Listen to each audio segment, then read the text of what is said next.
Ibu bapak saudara, selamat pagi, shalom. Paling tidak 2 minggu ini saya mendengar sebuah cerita sederhana, tetapi cerita ini cukup berkesan buat saya.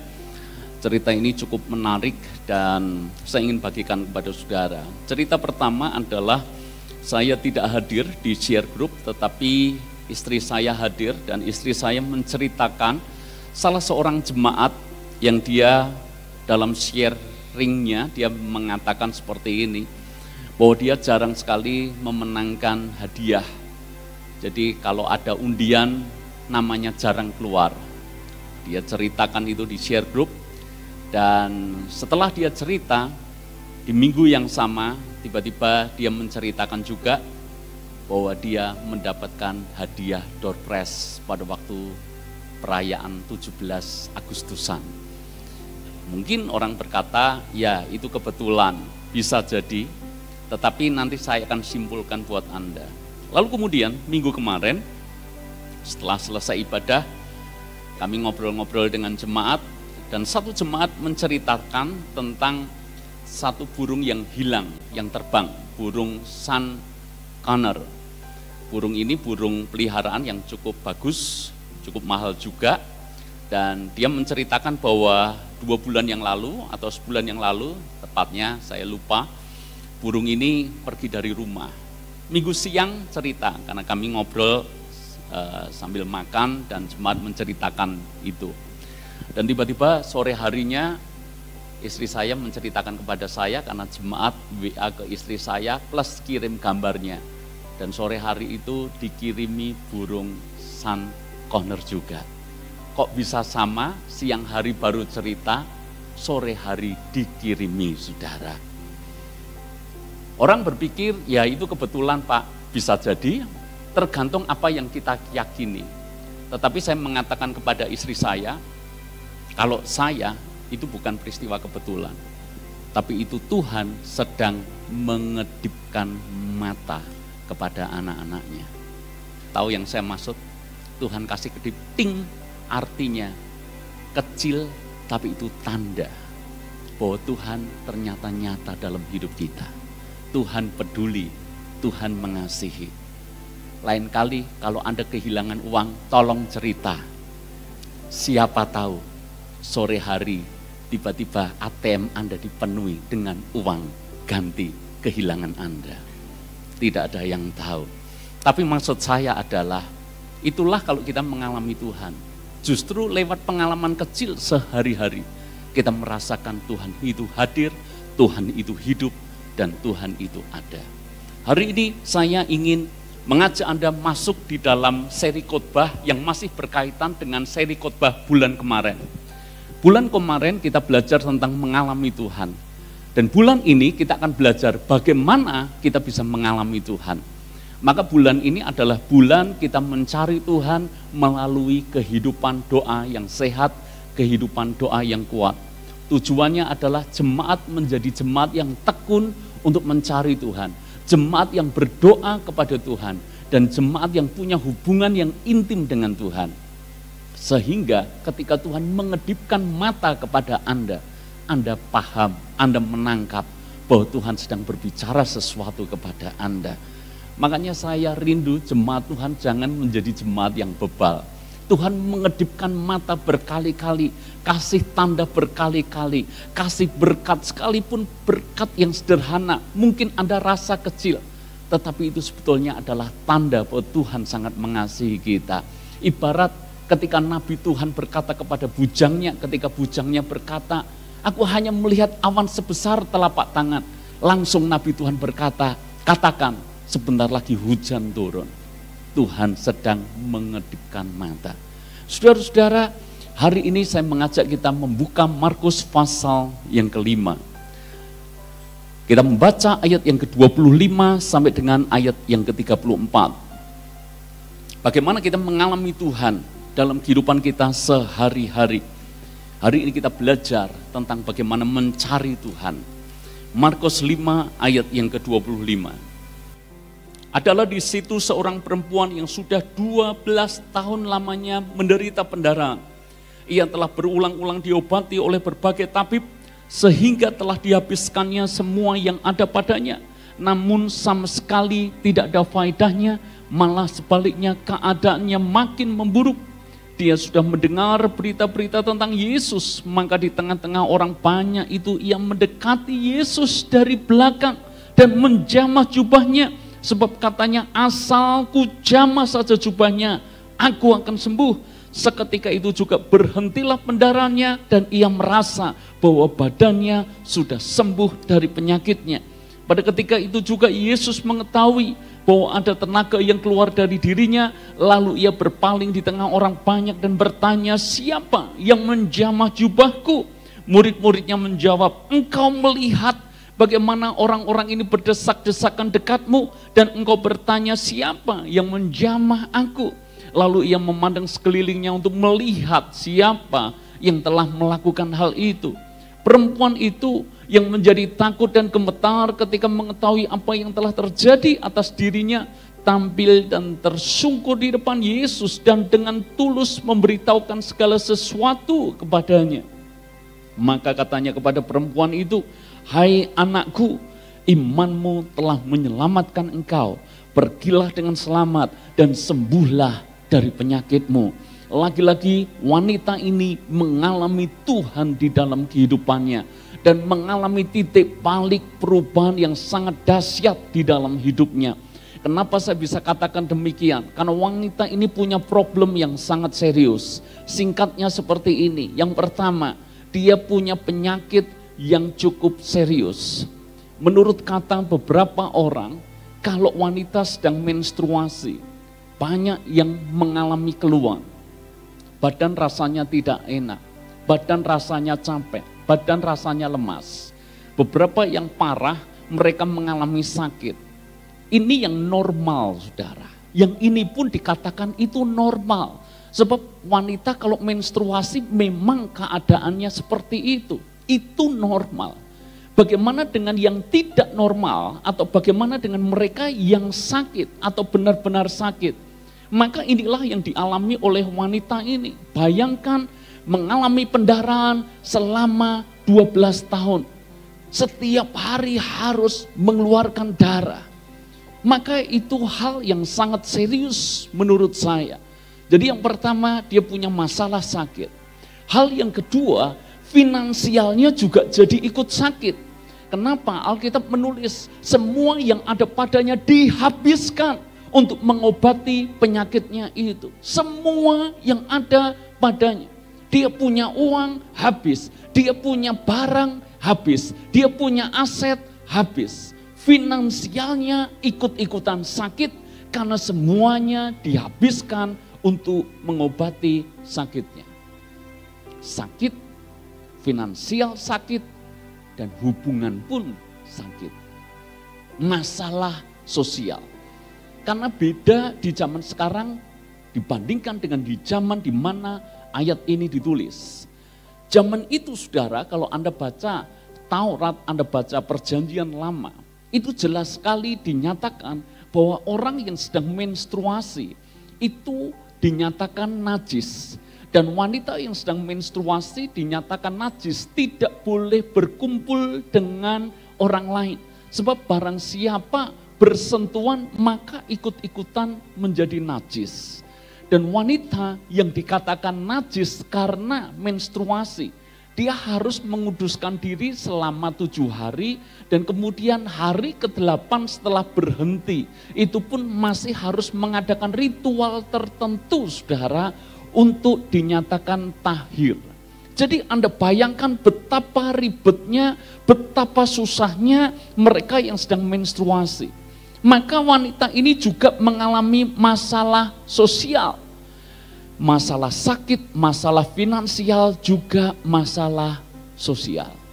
Saudara, keadaannya menjadi seperti itu. Dan hari ini kita akan belajar bagaimana dari keadaan yang sangat parah Tuhan pulihkan menjadi luar biasa. Dari keadaan yang sangat tidak memungkinkan Tuhan jamah, Tuhan tolong, dan Tuhan balikkan keadaan. Mari kita lihat beberapa hal. Paling tidak ada 3 hal sederhana saya bagikan kepada Anda. Kunci untuk mengalami titik balik, untuk mengalami Tuhan. Yang pertama, kita baca sekali lagi ayat yang ke-28. LCD bisa bantu saya tampilkan ayat yang ke-8, 28. Kunci pertama, kalau Anda bawa catatan, catat baik-baik, atau kalau Anda tidak bawa catatan, ingat baik-baik. Ayat 28 dikatakan, sebab katanya, asal ku jamah saja jubahnya, aku akan sembuh. Wanita ini punya iman. Wanita ini percaya. Percayanya bahkan luar biasa. Karena dia berkata seperti ini, asal ku jamah saja, aku pasti sembuh. Coba pikirkan, sakit sudah 12 tahun, semua uangnya sudah habis, lalu kemudian dia punya keyakinan kalau aku ketemu Yesus, asal aku jamah saja jubahnya. Dia tidak minta Yesus secara khusus mendatangi dia. Dia tidak minta secara khusus Yesus berkata kepadanya. Dia tidak minta secara khusus Yesus menumpangkan tangan ke atasnya baru dia sembuh. Imannya berkata, nggak perlu semuanya itu. Sebab asal aku bisa menjamah saja jubah Yesus, aku sembuh.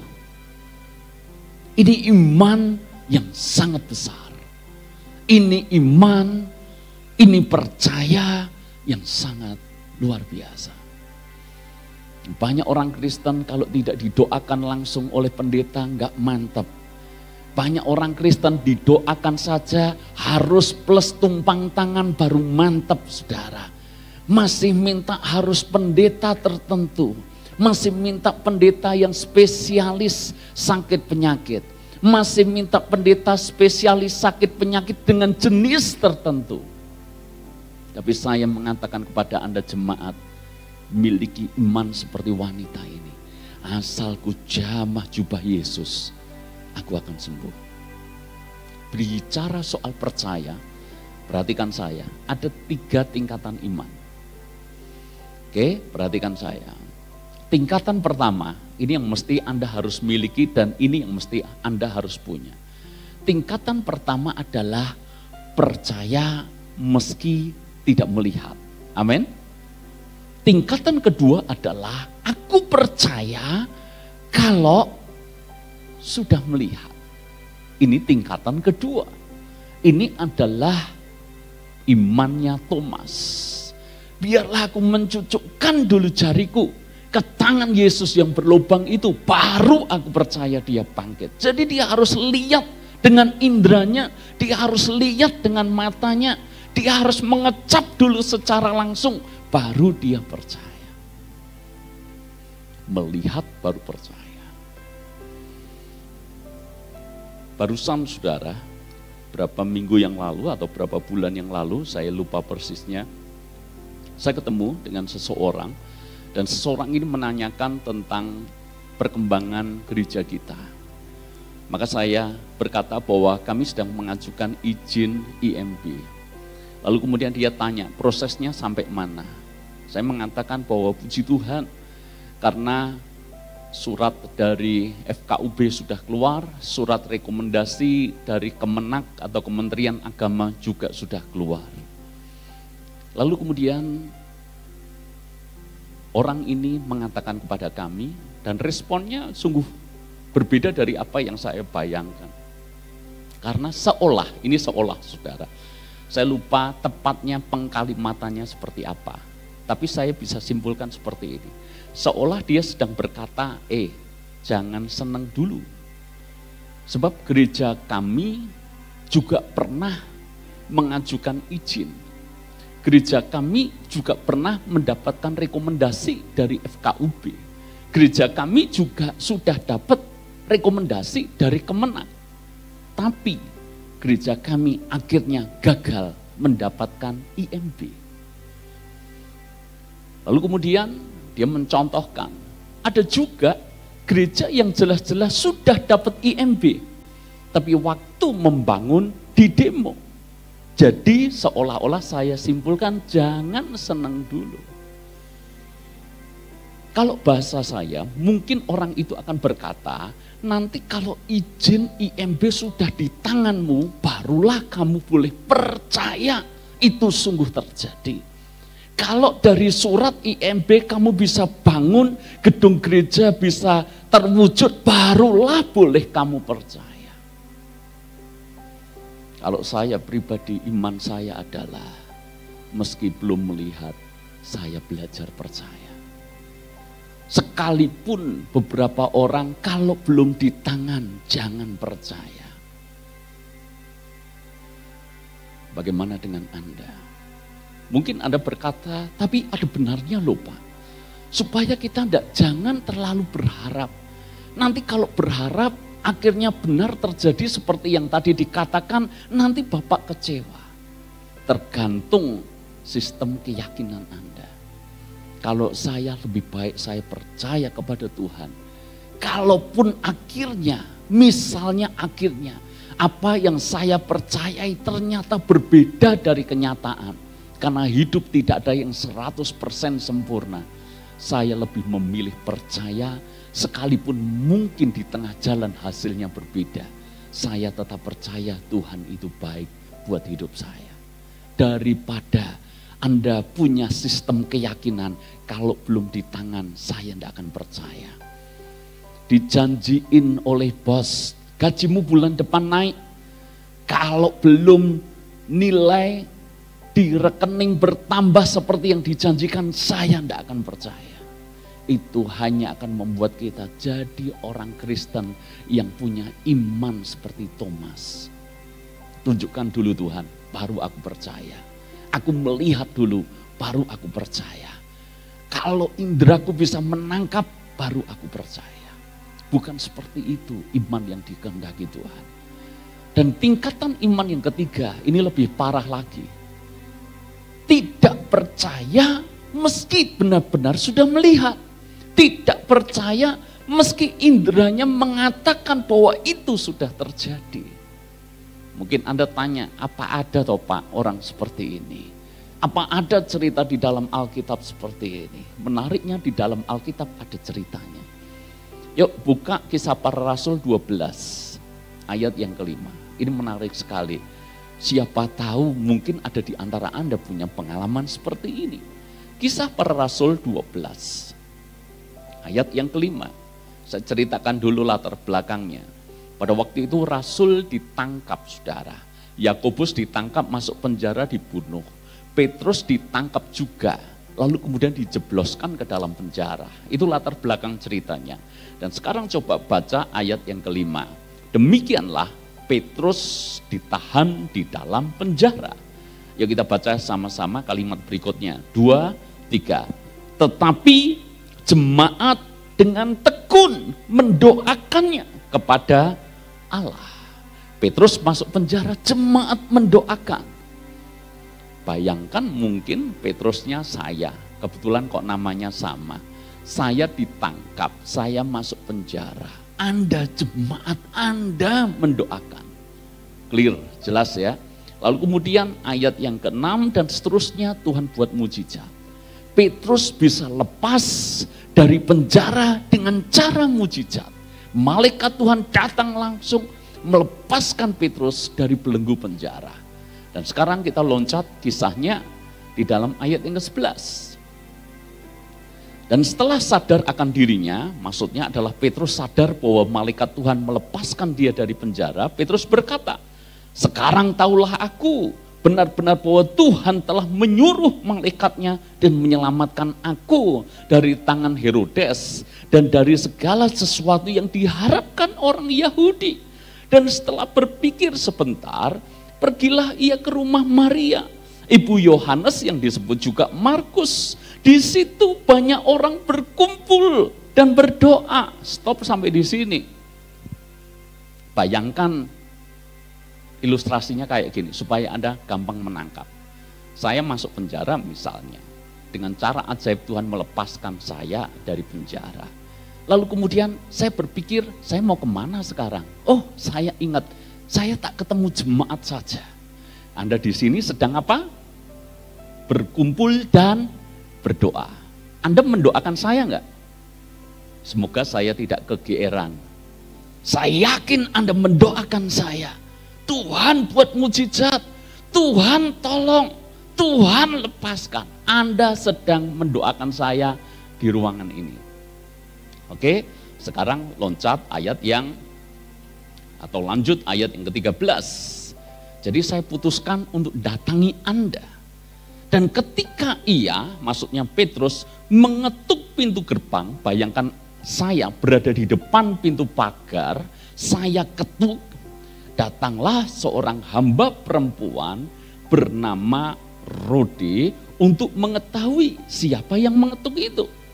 Kalau di cerita ini Rode, tapi kalau di ilustrasi saya Ibu Doni, Ibu Susan, karena dia yang paling tahu gereja ini.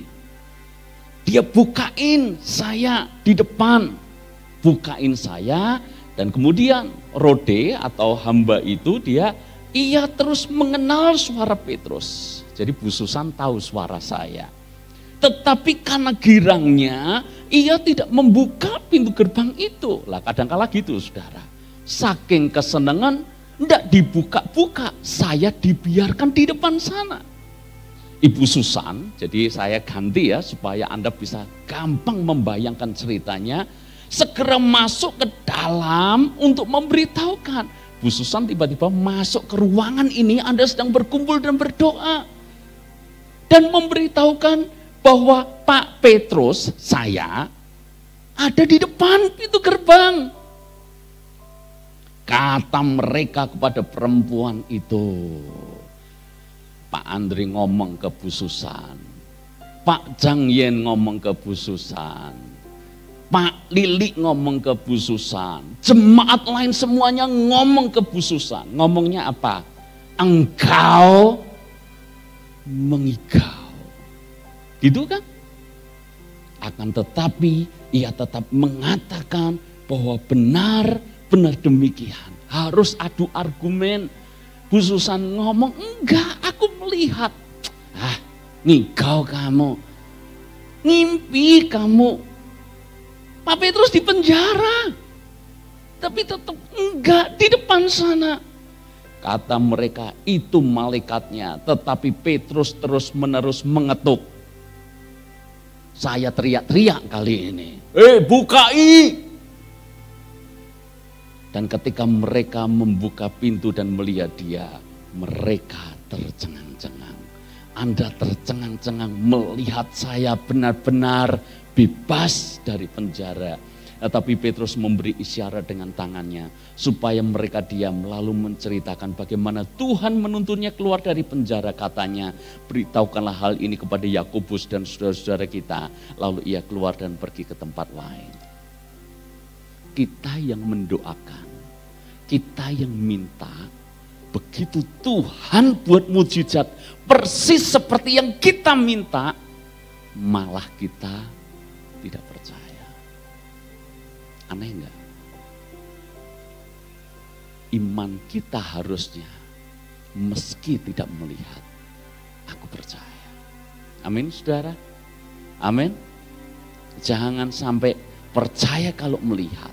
Yang parah jelas-jelas melihat, masih tidak percaya. Hal yang kedua, kalau hal yang pertama, bagaimana kunci perempuan ini ngalami mujizat, harus percaya. Hal yang kedua, ayat yang ke-27. Kita baca ayat 27. Dia sudah mendengar berita-berita tentang Yesus.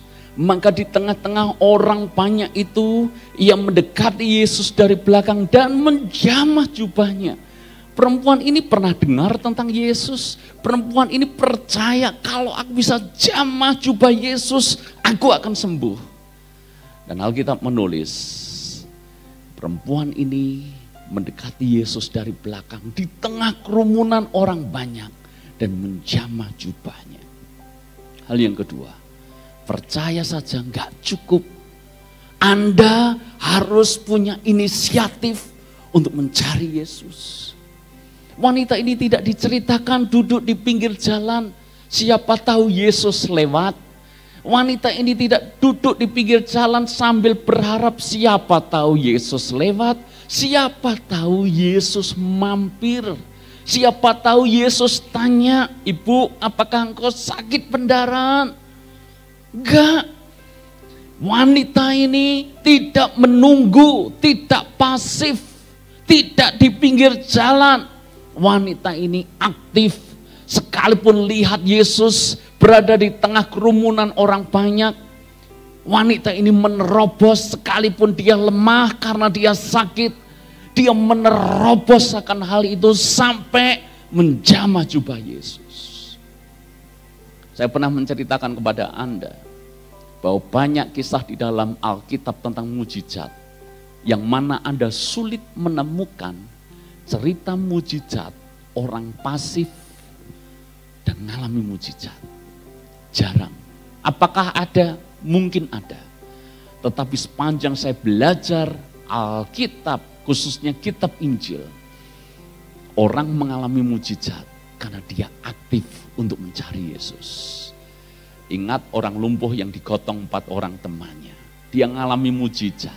Kenapa? Karena dia percaya Yesus menyembuhkan. Yang kedua, aktif inisiatif cari Yesus.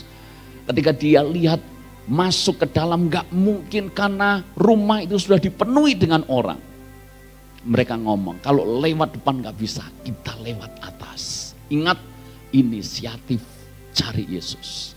Sakius tidak nunggu di pinggir jalan sampai Yesus menemukan, enggak. Kalau dia tunggu di pinggir jalan, Yesus tidak melihatnya. Mungkin Anda berkata, bukankah Yesus maha tahu? Benar. Tapi yang saya maksud, Yesus tidak melihat iman Sakius ini. Karena Sakius memutuskan untuk naik ke atas pohon ara, memanjat pohon ara. Dan Yesus lihat iman dan perjuangannya demi mencari dia. Maka hal yang kedua, saudara-saudara, saya mengatakan kepada Anda, cari Tuhan. Paksa diri kita. Karena seringkali gini, wanita ini dihadapkan dengan tantangan. Orang berkerumun, orang bergerombolan dan sulit Yesus ditembus. 4 orang teman dengan si lumpuh merasa juga sulit untuk ketemu dengan Yesus. Karena rumah itu sudah dipenuhi dengan banyak orang. Tapi Anda lihat, dia tidak menyerah. Dia dobrak semua penghalang itu demi cari Yesus. Maka hal kedua, saudara, seberapa Anda gigih menemukan Yesus, Anda akan mengalami Yesus. Yang percaya katakan amin. Tapi mungkin Anda berpikir, Pak, bukankah inisiatifnya datang dari Tuhan? Saya luruskan, saudara. Keselamatan inisiatif datang dari Tuhan. Tetapi soal kita mengalami mujizat, inisiatif mesti datang dari kita. Meski kitalah yang memperjuangkan iman kita kepada Tuhan. Makanya saya dorong Anda, cari Tuhan, berdoa kepada Tuhan. Dan berdoa jangan menyerah, jangan kalah dengan ngantuk Anda, jangan kalah dengan situasi Anda. Dorong, bahkan paksa diri Anda. Mungkin Anda berkata, Pak, ya percuma toh Pak, kalau doa aja dipaksa. Saya tanya kepada saudara, nunggu Anda dengan senang hati berdoa, dengan rela hati berdoa, saya jamin Anda tidak akan pernah berdoa. Karena dasarnya manusia, daging ini apa? Lemah. Ingat Yesus ajak 3 muridnya, ini 3 murid inti, Petrus, Yohanes, Yakobus. Murid yang paling diandalkan Yesus. Diajak untuk nemeni berdoa. Kalau nuruti daging, maunya tidur. Kalau nuruti daging, maunya kita tidak berdoa. Makanya paksa diri kita untuk berdoa. Kalau Anda tanya kepada saya, apakah saya kalau berdoa tiap pagi itu dengan rela, dengan senang? Saya harus jujur kepada Anda, kadangkala saya harus memaksa diri saya, memaksa daging saya untuk saya berdoa. Kadangkala capek, kadangkala ngantuk, kadangkala ada hal yang harus segera dikerjakan, rasanya kita menyetujui pendapat, udahlah aktivitas sambil berdoa kan bisa. Lalu kemudian kita tidak ngambil waktu untuk berdoa. Maka kita tidak akan punya kehidupan rohani yang kuat. Paksa untuk berdoa. Nanti saudara, ini yang saya maksud ini. Awalnya mungkin Anda tidak rela daging Anda untuk dipaksa berdoa. Tapi setelah Anda berdoa, setelah Anda berada dalam hadirat Tuhan, Anda akan merasakan dan Anda akan sulit untuk berhenti dari hadirat Tuhan. Nangkep yang saya maksud? Itu mirip dengan cerita ketika dulu saya tinggal di Pastori. Saya pernah jadi full timer saudara, dan tentu saja baju itu saya yang harus cuci sendiri. Saya masih ingat ada Pak Ferry, mana Pak Ferry? Ya, dulu kami sealiran saudara. Males banget yang namanya cuci baju. Jadi baju itu bisa dipakai, bisa berhari-hari. Kalau bau, barulah ditaruh untuk dicuci. Ceritanya seperti itu, mirip anak kos. Jadi saya bisa cuci itu bisa 2 minggu sekali mungkin. Dan bawaannya kelihatannya sok keren saudara. Ya, baju 1 ember, saya kasih deterjen, kemudian saya kasih air. Katanya supaya nyucinya cepat, biarlah sabun yang melakukan buat Anda. Kan iklannya gitu saudara, betul gak? Dan ternyata benar, saya rendam saudara. Masalahnya setelah direndam, malas nyuci. Dan sampailah bisa berhari-hari. Jadi bukannya sabun mencuci buat kita, tapi baunya luar biasa. Baru setelah dikomplain, ini kok bau sekali, barulah kita nyuci. Jadi ceritanya gitu. Awalnya males banget nyuci. Tapi ingat, saya harus paksa diri saya nyuci. Menariknya gini, setelah kita paksa diri kita nyuci, nanti Anda tidak bisa di stop untuk berhenti dari nyuci. Betul gak? Setelah separuh jalan saya nyuci, lalu kemudian ada yang minta tolong apa, saya akan ngomong apa? Tunggu dulu, saya akan selesaikan ini. Kan gak bisa di stop saudara. Betul gak? Nangkep maksud saya? Makanya paksa dulu, nanti akan jalan dengan sendirinya. Nyuci mobil males, nyuci motor males. Betul gak Brian? Caranya gimana? Paksa diri kamu. Ambil ember, ambil sabun, semprot itu motor. Nanti bahkan kalau ada papa mama bilang, Brian tolong, Anda atau Brian akan ngomong, tunggu sebentar loh. Keren toh saudara. Nangkep maksud saya? Paksa diri kita, nanti akan jalan dengan sendirinya. Paksa diri Anda untuk berdoa, paksa diri Anda untuk baca firman, paksa diri kita untuk ibadah. Anda pikir kayak saya, bikin rekaman setiap hari saudara, itu menyenangkan. Awalnya iya saudara, subscriber nambah, seneng. Tapi setelah jalan 1 bulan, jalan 1 tahun, jalan 2 tahun, dan tiap hari harus buat video saudara. Itu harus ada pemaksaan. Kalau enggak dipaksa, mungkin juga enggak tayang. Jadi maksud saya adalah kayak gini. Inisiatif kadangkala memang harus kuat. Supaya kita benar-benar untuk hal rohani ketemu dengan Tuhan. Nanti setelah itu jadi kebiasaan, jadi habit, Anda akan menikmatinya. Bahkan kalau Anda tidak melakukannya, ada rasa yang kurang dari diri Anda. Untuk awal, paksa diri kita. Hal ibadah juga sama. Kenapa saya jujur saudara, kalau minggu tidak di gereja, rasanya aneh.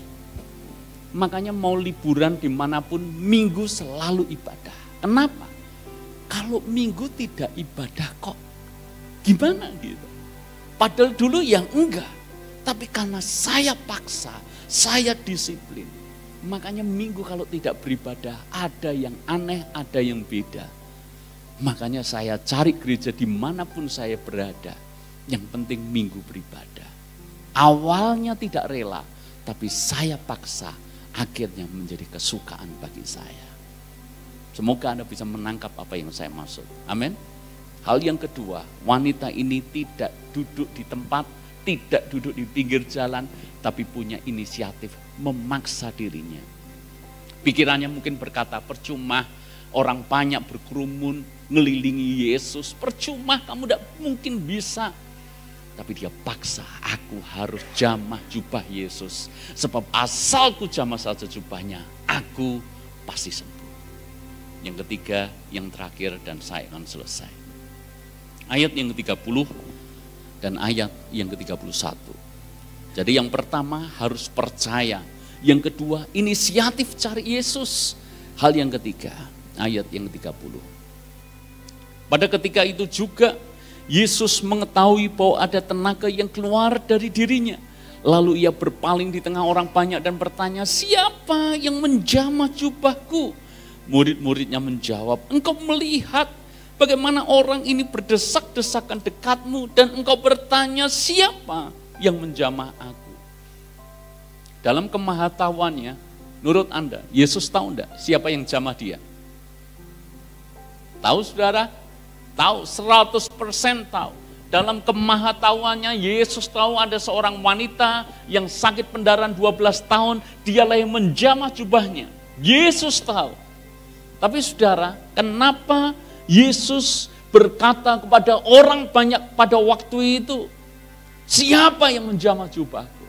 Pertanyaan Yesus bukan karena Yesus tidak tahu. Pertanyaan Yesus sebetulnya adalah untuk mengajarkan sesuatu kepada murid-murid dan kepada orang banyak saat itu. Karena pertanyaan ini akan membuat mereka tahu ternyata tidak semua orang yang menjamah Yesus membuat kuasa dari Yesus keluar. Tidak semua orang yang menjamah Yesus, tidak semua orang yang menyentuh Yesus mengalami kuasa Tuhan.